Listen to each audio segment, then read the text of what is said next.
Hi guys, welcome to cherry explains. तो मरजान और आतिश खड़े होते हैं जब वहाँ पर असली आ जाती है। तो असली ना आतिश को देखकर बिल्कुल भी ऐसे खुश नहीं होती। पहले तो आतिश को देखकर ऐसे असली भाग कर आती थी ना, पर इस बार असली देखकर आतिश को ना बिल्कुल भी भाग कर नहीं आती और उसको देखकर ना ऐसे मुंह बना लेती है। और आतिश ना असली को देखकर बोलता है ज़ोर से कि तुम यहाँ पर क्या कर रही हो। हाँ, और असली कुछ नहीं बोलती, वो चुपचाप वहाँ से चली जाती है। और आतिश को ना फिर मरजान सच बताती है कि ये सब मैंने ही ये किया है। फिर ना वो आतिश कहता है कि चलो तुम मेरे साथ चलो। फिर ना वो उसको लेकर वहाँ से जा रहा होता है। तो मरजान उससे रास्ते में पूछ रही होती है कि क्या करने वाले हो, प्लीज़ ऐसा कुछ भी मत करना कि किसी को भी हर्ट हो। प्लीज़ इस चीज़ को ना अब यहीं पर एंड करते हैं प्लीज़। और उसको अभी मेरे साथ अब ख़त्म हो गया है, ऐसा कुछ भी मत करना कि बाद में फिर हमको पछताना पड़े। प्लीज़ ऐसा कुछ मत करना। फिर उसके बाद ना असली अपने घर पे आ जाती है अपनी मॉम के पास। तो जैसे अपनी मॉम के पास आती है ना, तो उसकी मॉम ऐसे खुश हो जाती है और उसको आकर ना ऐसे हग कर लेती है। वो दोनों एक दूसरे को हग करती हैं और उसकी माँ बहुत ज़्यादा खुश होती है। फिर ना वो असली को बोलती है कि क्या तुम ठीक हो बेटा, क्या तुम ठीक हो। पर असली ना से सदमे से लग रही होती है, मतलब अजीब सा फेस किया होता है। तो फिर उसके बाद वो बोलती है कि थैंक गॉड असली तुम बाहर आ गई, थैंक गॉड कि भगवान ने तुम्हें बाहर निकाल लिया। फिर वो बोलती है कि अच्छा हुआ आतिश ने दया दिखाई और उसने अपना दिमाग चेंज कर लिया और तुम्हें बाहर ले आया।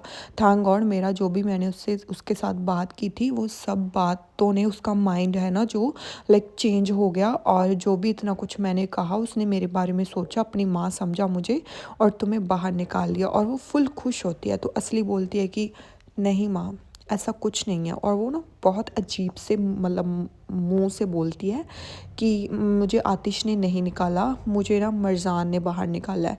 और बाहर मतलब आतिश मरजान को लेकर अंदर आ रहा होता है।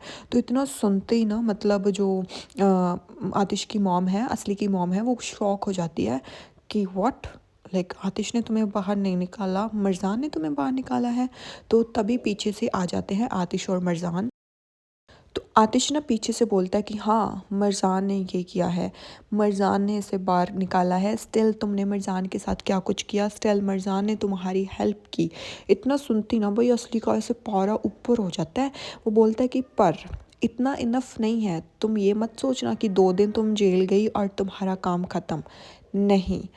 तुम मरजान के पैरों में गिरोगी और उससे माफ़ी मांगोगी। समझ में आई तुम्हें ये बात। और इतना सुनते ही भाई लाइक असली का ऐसे पूरा बुरा हाल हो जाता है और उसकी माँ का भी। और जमाल भी वहीं पर आ जाता है और जो मरजान की मॉम है ना वो भी वहीं पर आ जाती है। यार नरमिन हमारी जैसी है, वो फुल मज़े लेती है इनके। फिर ना मरजान आतिश को बोलती है कि प्लीज़ ऐसा करवाने की कोई ज़रूरत नहीं है, मतलब मेरे को ऐसा कुछ भी नहीं चाहिए। वो बोलता है कि नहीं, तुमने ये सब कुछ किया वो भी मेरे से बिना पूछे, अब इसको ये सज़ा तो ज़रूर मिलेगी। और नरमिना से फुल खुश खड़ी होती है कि चलो गिरो नीचे।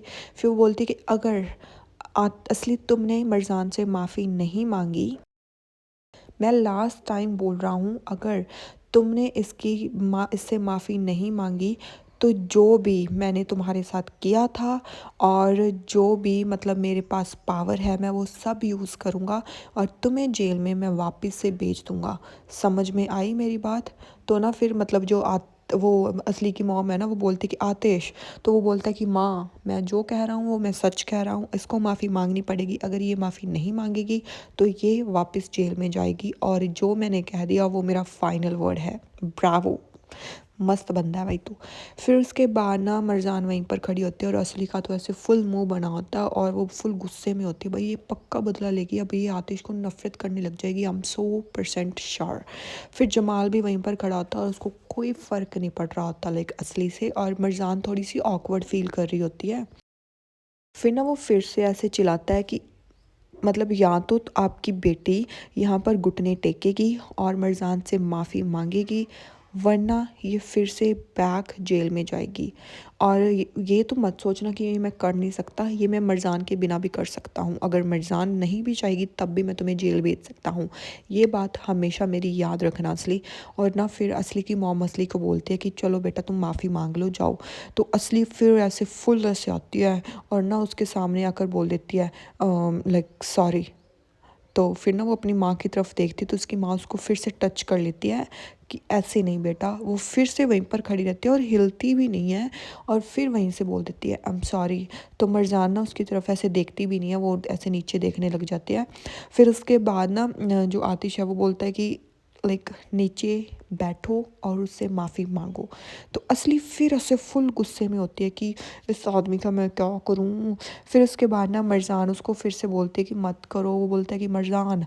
फिर उसके बाद ना असली आती है और ना वो आतिश की तरफ 2-3 मिनट ना ऐसे घूरती सी रहती है कि तू गया बेटा। और जो नरमीन है ना वो हमारी तरह मज़े ले रही है यार गाइस फुल। वो ऐसे स्माइल कर रही है मतलब असली की मॉम की तरफ देख देख कर। फिर उसके बाद वो आती है सबके सामने और वहाँ पर ना नीचे बैठ जाती है। फिर वो जैसे ही नीचे बैठती है ना तो मतलब आतिश को देखने लगती है और मरजान को देखने लगती है। और जो आसपास सब लोग खड़े होते हैं ना वो सब उसकी तरफ देखने लगते हैं, स्पेशली उसकी मॉम। उसको ना सबसे ज़्यादा फील उसी के लिए हो रहा होता है, असली के लिए। इसके अलावा किसी को भी उसके लिए फील नहीं हो रहा होता। तो वो फाइनली वहाँ पर बैठ कर बोलती है कि आई एम सॉरी। और फिर वो उसकी ना मतलब आंखों में आंखें डालकर नहीं देखती और मिर्ज़ान को ना वो सीन याद आ जाता है जब आतिश ने उसको असली के सामने ऐसे बिठाया था और घुटने टिकाकर। तो फिर ना वो बोलता है कि ज़ोर से बोलो और सीधा उसकी आंखों में देखकर माफ़ी मांगो।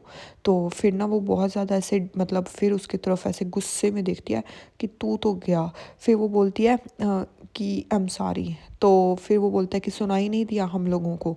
फिर ना जो नरमीन है वो स्माइल करती है और जमाल को भी अब कोई फ़र्क नहीं पड़ रहा असली के ऐसे होने से।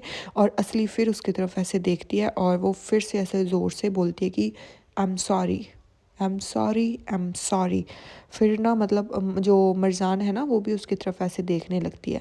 और फिर असली वहीं पर बैठी होती है अभी भी। और जो सब लोग हैं ना वो सब लोग वहाँ पर मतलब खड़े होते हैं। तभी आतिश होता है ना, जो आतिश बोलता है कि आपकी डॉटर यहाँ पर बिल्कुल भी नहीं रहेगी और ये इस मेंशन से बाहर निकाली जाएगी और वो इसको मैं यहाँ पर नहीं रहने दूँगा। इतना सुनते ही असली ना उसकी तरफ ऐसे गंदे से मुँह से देखती है और वहाँ पर खड़ी हो जाती है और बिना किसी से मतलब बात किए वहाँ से चुपचाप चली जाती है।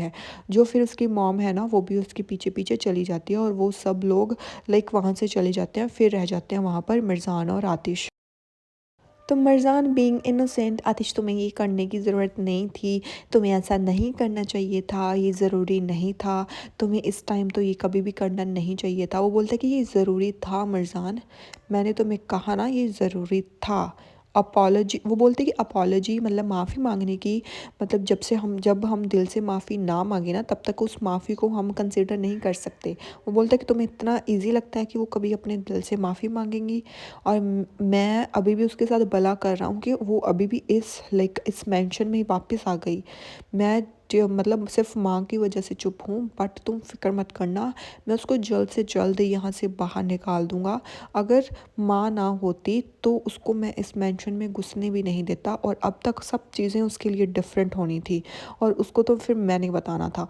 तो ना मरजान ऐसे शॉक हो जाती है, मतलब मरजान मतलब आतिश का गुस्सा देखकर।